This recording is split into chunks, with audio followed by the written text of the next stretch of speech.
This episode of the Media Leader podcast was edited by our production partner, Trisonic, a results-focused agency that plans and buys all audio media. Check them out at trisonic.co.uk. That's trisonic.co.uk. When technology comes along, you think it's going to replace everything that came before it. When the camera came along, artists and painters thought that will be the end for them, but it enables and it takes you into different territory. And creativity is ultimately something that humans do best and can do in unexpected, unique ways. And we do not see it as any way replacing, it's augmenting.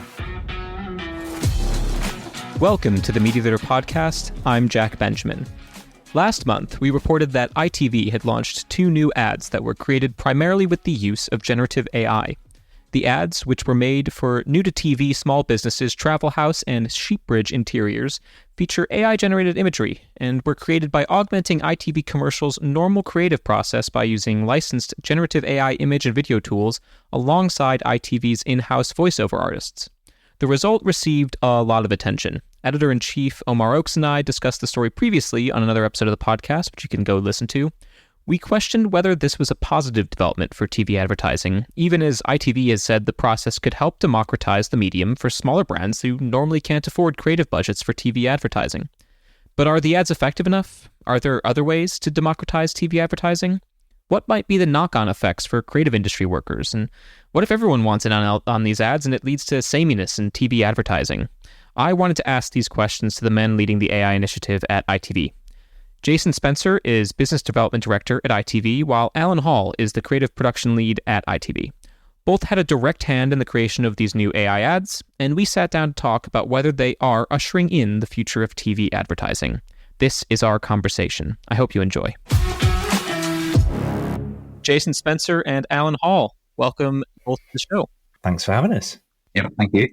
I wanted to sort of just start by asking how ITV's first Gen AI produced ads came into being. At what point did you turn to each other and go, this is something that we think there's a market for, that we need to be developing on? Well, I'll tell you, I'll give you a bit of context on what came before and where this fits into, and then Alan can give you a bit of a view on how this came about. So we've been making ads for news TV advertisers for many, many years. We've got a creative production team that Alan leads, and we make around about 1,200 ads across 200 news TV advertisers every single year in an at-cost model. And really, the Gen AI tools that we've been talking about recently is the latest addition to the suite of tools that Alan and the team use. So that's the kind of what came before. Alan, I'll let you say how we did it. Yeah, this maybe happened 9 months ago, and start looking at Gen AI ads out there, and just it's really like over the last 9 months, like Gen AI has really rapidly grown. But how we made the actual ads were we started off with text prompts, trying to create ideas, but it's very much about creating an idea with Gen AI as a tool. It's another tool that I use, but it's still the creative. Like I'm the creative in this process. I took a lot of involvement with coming up with the ideas and scripting the ideas through the visuals. It was like a partnership stroke conversation we had, and we just it fast-tracked my ideas, but also and fast-tracked the images, but it's still coming very much at creative at heart. Interesting. So AI was used in this case for ideation, which a lot of people talk about using AI for ideation around the industry and in creative industries, and then also for creating some of the images that were included in these 2 ads. Is that right? Yes, that's right. Yeah, and basically anything where you wouldn't have a human involved. So it's a human voiceover. Mm-hmm. Had the client chosen the ideas that had people in, there would have been people in it. We wouldn't have replaced them. These are obviously animation. If there'd been music, which we need to license from real artists, we'd have used that as well. So there's humans every step of the way, but the Gen AI tools are the enabler to streamline, fast track, but also enable it at this low cost model for SMEs. I do want to talk a little bit more about the creative in a moment, but that low cost model is particularly interesting to me because ITV is sort of billing it, these AI created ads as being quote unquote democratizing for TV ad buying. The idea being that SMEs can perhaps afford to pay for the creative here as opposed to the high costs of fully producing an ad. Right.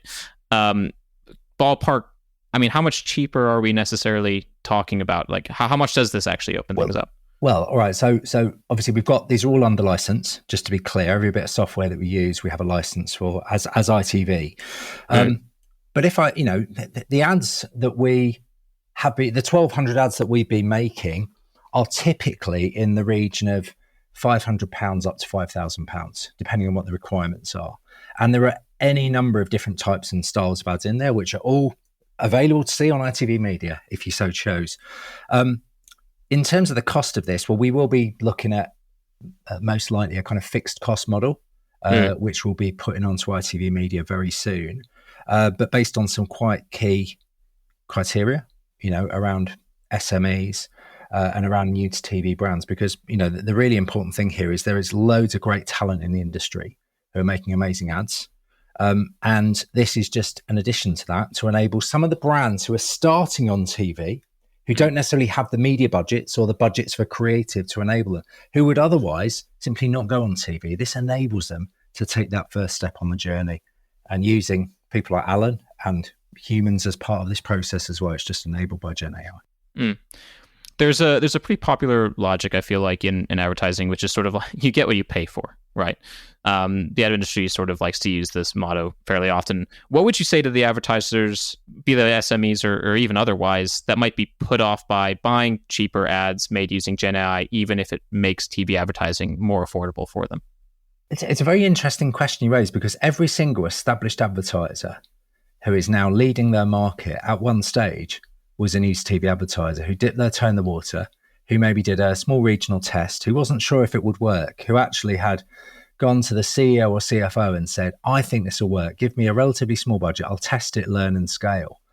And so what we're simply doing is recognizing there are millions of businesses out there who want to be transforming their category, who want to be market leaders, and they all have to start somewhere. And for us, the cost of the media, the cost of the creative, the measurement elements are often the big barriers to going on TV. This is just the latest version of how we can help to remove those barriers to help brands to take that first step. And are there not other ways to make TV buying cheaper? I mean, should you choose to advertise or charge less for the ad slot itself? I mean, surely reducing airtime rates you'd save more money that way than the creative production end. Listen, one day, Jack, will do a job swap, and I realise how difficult writing is for a career or presenting a podcast. I think there's a couple of things here. You might think that, but it simply isn't the case. So on the TV buying cost side of things, obviously we're in a very regulated industry. We have finite supply on spot airtime. We have a growing part of our business in streaming and VOD, and we know the value of those placements for brands. We do have some initiatives and incentives for new to TV brands, from matched funding through to media for equity for certain criteria, which can sometimes be the right solution. But no, I'd say the relative cost of the ads we're making through Alan's team, we're not earning a profit on. We're charging for the things that cost us.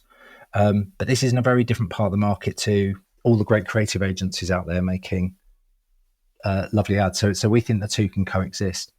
Alan, I'm curious what the relationship was with the two advertisers for these ads. So just for anyone who hasn't seen the ads, first of all, definitely go and watch them. We wrote an article about it on the Media Leader, and they're really interesting to have a look at. The two advertisers were Travel House and Sheepbridge Interiors, two small and medium-sized businesses. What was the feedback loop? You mentioned earlier that there were some decisions that were made in terms of actually they wanted the animation as opposed to maybe having a human element involved. In terms of working with them on the creative, how did that work? Yeah, well, Sheepbridge is a good example on this one. So in terms of Sheepbridge, I went to AI and we went back and forward and got, say, 10 ideas. I then refined a couple of those ideas, went back and forward again, human to AI, and brought the client the actual two storyboards of two very different ideas. One, yes, was animation. One wasn't animation. And showing them to him. He chose animation one. It just so happened the other one went down that route as well. He was very excited by the whole idea of the whole thing, because it wouldn't have been what he would have probably have got originally from us. We would like he's a typical type of person that, though, as Jason alludes, that UTV client, we try to we're getting them on TV in a cost effective way, and then these people then will come back and grow from there. So he was very happy with the solution of his ad. So much so, I'm sure he'll probably come back again for another go. Well, that's certainly heartening to hear. I want to talk a little bit about effectiveness as well, because in the press release that was sent around, System One, which is a marketing testing platform, worked with you guys to test the ad's effectiveness. The full outcome of that test wasn't disclosed. I was just curious if you could disclose the outcome, or in general, how do you rate the ads in terms of effectiveness compared to ads that had no AI involvement that you would normally put up on ITV? Yeah, sure. Well, listen, I'm sure many of your listeners know about System One. We work with them because they help us to objectively articulate the effectiveness of the creative, which alongside the effectiveness of the media helps to be a good indicator of campaign success. I think where a lot of brands will use System One is in pre-testing, so that's before it goes on air, to test animatics or draft versions so that you can then optimize it before it goes live. And that's what we did in this instance, working closely with the team at System One to get feedback and then optimize the ads with the advertisers, because ultimately they're the ones that were approving this. And therefore, sort of, I think what we saw is that because we prompted the AI tools to use the learnings from System One about what drives a creative effectiveness, the ads score really well. So they're in the top 20% of all ads on TV this year. We know there's definitely room for improvement to improve the quality of the execution, explore a wider range of styles and approaches to make an effective ad. We recognise that there's been lots of feedback, lots of different views on that, and that's absolutely fine. It's prompting an interesting discussion. At the end of the day, though, it's Alan who's making the ad. He's simply just using some of these tools to enable him to do it. And I think, going back to that point about animation, the guy who runs Sheepbridge, he never dreamed that he could have essentially an animation CGI ad. And if he had, it would have cost a lot more, far more than his media. It would have taken a lot longer. I mean, these ads were made in kind of under 10 hours, including the adapts. Wow. And equally, if System One had come back and said, right, there's a few little tweaks you need to do, that would have been days and thousands of pounds. So this has acted as a huge enabler. If they'd chosen the non-animation route, we'd have had actors in there, and it would have been a blend of CGI and, a blend of Gen AI and people. So we respond to what advertisers want ultimately and make them great ads.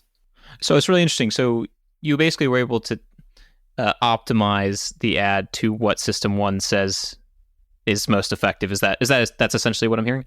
To an extent, yeah. I mean, if you work with System One, they've got lots of good learnings as norms across the ads that they look at. And what we were looking at is benchmarking versus ads within the categories that they sat in. So the travel category, the furniture category, because for us, the barometer is if that ad's going on TV next to brands with much deeper pockets in that category, is it going to stand out?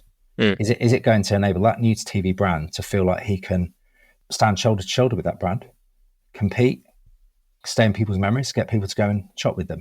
And that really was our ambition. And I think it's got to be quite pragmatic. For a new to TV brand, we need to make sure that they have a good experience, that it punches above its weight creatively in terms of the media effectiveness, and that we can then help them scale. In our podcast the other week, my editor-in-chief and I, Omar Oakes, we remarked about the ads produced for Travel House and Sheepbridge. They both looked similar. I mean, we've already sort of talked about this a little bit. They both featured animations, but also specifically sort of anthropomorphized objects. There, one was a potato, and the other one was a passport. I'm curious. Was that sort of sameness between those two ads, if I may say so? Was that just caused by, well, we offered the clients certain ideas and this is what they settled on most? Or so was it sort of an intentional creative decision, I suppose, as opposed to like a limitation of we're using AI for these ads, so they might look a little bit similar? No, the character thing just so happened because the clients picked those ones. As I said, I give them a range of ideas. There was completely different ideas. in terms of Sheepbridge one, that idea was quite out there to have a potato advertised on the sofa, and the client really caught on to that. And obviously, a passport was pretty close to Travel House, but that's just the way that idea developed over days, maybe, because we started off with something else, moved on to something else, and it just so happened they both came together again. I don't think like it was just an accident that they're very similar in terms of that.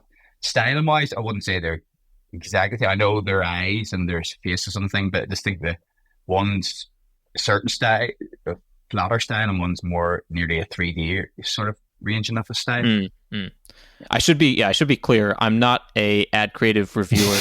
No, it's okay. So yeah. I think just judging with my own eyes. What's quite interesting though, Jack, is as you found, Alan, even working with the prompts, the order of words you put in, almost like the craft of the prompt, you've learned quite a lot, haven't you, over recent months, Alan? Oh yeah, like over the last 9 months, and my wife would allude to this, I have just AI from start to finish of the day, and that's what instead of watching Netflix, I'm sorry, maybe I shouldn't never say shows, I watch AI stuff at night.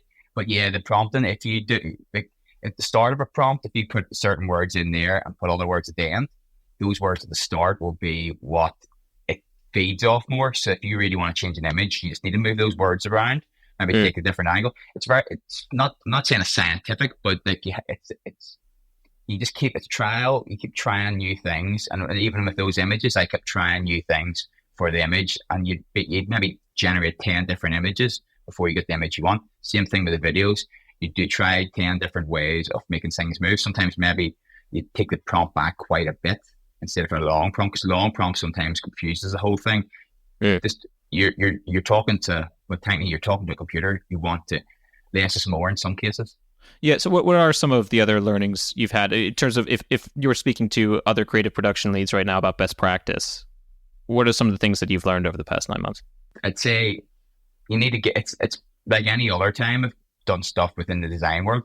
It's about getting the early learnings of using something, but then it's really up to the creative themselves. They need to work out what way to do this. So as Jason says about the prompts, that's a bit of that you start writing them, but you start moving them around yourself. So that maybe also helps within people maybe think at the end of the day we'll end up having everything looking the same. I don't think that's going to happen. You're going to have so many different creative humans that are inputted into this. What are the chances that we're going to get something the same? It's going to be like there's lots to come out of it. I've probably got a couple to sort of add to that as someone who's not a creative, but I think what we've tried to do quite differently on this project is bring together people from across ITV who would never normally work together. So this isn't just something Alan and I have been doing as a little side hustle. There have been people from different parts of ITV who are creatives, but in different parts of the forest, technologists, people in commercial, to understand, right, how does this work? Even in that 9 months, the way that the tools and software has moved on exponentially means that in another 3, 4, 5, 6 months, it's going to change again. And so it's not having a fixed mindset and recognizing that actually, almost need to democratize it internally as much as in the, we talked about democratizing creative production. We've democratized it within our organization to get different people to come and feed in. And that diversity has got us to a much better place overall. It's a really interesting point. Let's say that these ads become extremely popular for all the reasons that you mentioned in terms of like loads of SMEs especially want to get on board and start using these ads, and you can pump them out, it seems like quite efficiently, maybe not take as much time on it. I'm curious what the impact would be on the TV advertising ecosystem as a whole, in your view. Would you feel the need to not put too many of these types of ads next to each other, for instance, an ad slots on the same programming, just to make sure that there's a level of strong differentiation in terms of how things were produced and maybe come across to the consumer? I think that kind of, are you saying that from the point of view of assuming that the ads look similar, are recognizably Gen AI? Because I suppose watch the preconcept. So, listen, we obviously manage within categories, within breaks, think about the viewing experience. But as Alan said, the prompts get to very different outcomes, and this will change exponentially. We make, all right, so let's just look at what I said before. We make 1,200 ads. We've now made 2 ads using generative AI, right? I think this will change and evolve, as a lot of markets do. our big ambition is to make TV advertising accessible to as many brands as possible. There are many out there who think they can't come on TV. We will continue to try and reduce those barriers to entry across ITV and ITVX, and hopefully across the industry as a whole. And these ads will continue to change. We'll learn, as Alan has over the last 9 months, and they will get better and better. But creative agencies will be using this, production agencies. It will help to streamline processes, help to make us better at what we do. And whether it's a fully end-to-end piece like we've just done for Sheepbridge or Travel House, or whether it's helping at parts of the process, I think it will be as revolutionary in the creative industries as other technologies have been in the past. And at the moment, it can feel a little bit daunting, but as more of us experiment with it, as Alan has, it will be a great enabler. I think that daunting is an interesting, is probably a good word, right? There's a lot of fears, I think, around AI. And a lot of that also includes how it might impact the creative profession as a whole. I think a lot of people look at AI and they're like, oh, that's going to come from my job. I mean, even as a journalist, right? You have to worry about that to some degree.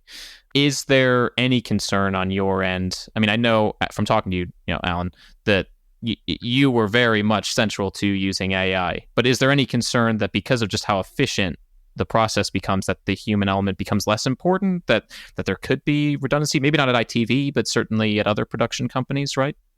Not from the way I feel that I've been using it. We made the ads, but if I hadn't been physically the creative working on the ads wouldn't have been made. It's not a push the button, solve the problem, a solution. I think you're still going to need that human element to get the it's there as a tool, as an assistant. It helped me come up with the ideas, helped me refine the scripts. Their scripts, they can't say their scripts were perfect. They needed a human element to them. Again, the visuals, the visuals needed that human element. I've been making ads 10, 15 years. That stuff that's in my head needed to be put onto the page. I needed to talk to it to give it the idea of where this should lead. We also then, obviously, as Jason says, with the system one information, so we fed in because what was actually happening, it gave us better information to make the ads better. And that really helped in terms of some of the scenes in these two particular ads. And that was all outside information to the AI. So if the human element hadn't been there, they wouldn't have been made. So I don't fear for it. I just fear not. I think it's something that you need to be doing.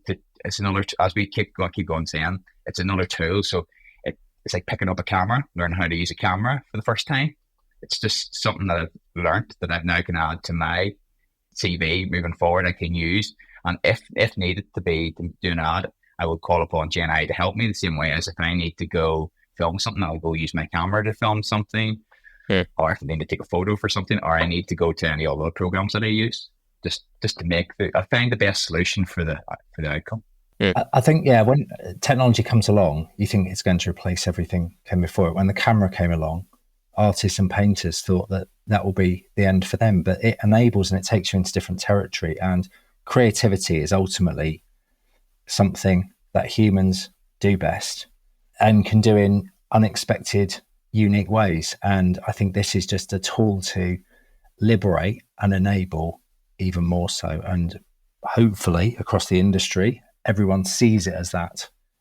We do not see it as any way replacing, it's augmenting. Another sort of standard AI fear that often crops up whenever these types of stories come up is the copyright implication. Now, you said at the start, using completely licensed material. I'm just curious, is there any concern, I suppose, that because lawsuits are ongoing in a lot of these cases around what the copyright implications are of AI use, maybe not on your end, but the people that are licensing the AI content to you, that have sort of fed Gen AI machines, machine learning or large language or image models, take that from somewhere, right? And then they spit out the image that they can license out. So I want to gauge your level of concern of really diving headfirst into AI, knowing that some of these things just aren't fully settled yet. Listen, everything is being used under license. That's really important. All right. So you're controlling the prompts that you have. You're not leaving them out. I think also we're making sure that anyone who uses this at ITV where content may be put out, say in terms of advertising. They've been fully trained. They are doing this in an experienced, responsible way. We've got a full governance system around this as well. And our next stage is to train up the rest of the creative production team that work with Alan to get them all feeling confident to the same level. So this is something that we are managing in a very responsible and sensitive way. So whilst there is lots of demand, we will look at things case by case. We'll make sure that the prompts are never going to lead us into a place where we are knowingly using anything that should not be used. Mm-hmm. I imagine it's an important challenge to take head on, right? Because I feel like anytime when you do press for stuff like this and come out with articles, the first response I often get is, well, did the creator who made the images that the AI model used, were they paid for that? And the answer sort of needs to be yes, but there's a legal gray area with all of this that it's important to work through. Yeah, we're making sure there are some really simple things. So, not putting in prompts that will knowingly lead you to environments which are going to leave you exposed. Now, there are lots of users of the generative AI tools out there. We cannot speak for how they are using it, but certainly from our perspective, we're using it with good governance in a responsible way. So I'm curious, just to sort of try and wrap up this big conversation around AI. I mean, how do you expect to grow this initiative in TV in the near future? You have 2 ads now. You mentioned you make 1,200, so it's a small number so far. But what do you expect? How do you expect this to grow? Let's say within just the next year, and what challenges would you expect to crop up during that time? Wow. So we'll give you the answer now, and then you can invite us back on in a year and say, right, exactly. How many of those things did you? Wow. So I think we're going to be doing it, I would say, kind of baby steps. We've got lots of demand. We will be launching a fixed cost model with some clear criteria in the very near future on ITV Media. We continue to have huge demand for SMEs, news TV advertisers, through Alan's team. And depending on the brief that they're setting us, it may be that some of those using generative AI at stages of or all of the process is the right answer. But I think it's a case of balancing demand and capability, and to make sure that we're producing good ads that help brands test TV and scale effectively. We're in this for the long game with advertisers, and I would hope in a year's time, what we've been able to do is make TV advertising more accessible to more SMEs. And if you were doing a poll then and a poll now, you would see that those barriers have been reduced. I think they'll ever be removed, because there's something quite premium about seeing your ad on TV. And we saw that with the owner of Sheepbridge and of Travel House. They could not believe how good their ads looked on TV relative to what they thought when they were considering TV. So this is about enabling more brands to take that journey. Alan, last word. I just see Gen AI just fitting into our everyday use. I'll be making an ad. Maybe it needs a bit of Gen AI in it. I'll use a bit of Gen AI. No, but it'll be second nature. If I need, at this moment in time, if I need have an ad and I need to film something, I just take my camera, go to the place, film it, come back. I do add other visuals to it. I CGI it and stuff like that.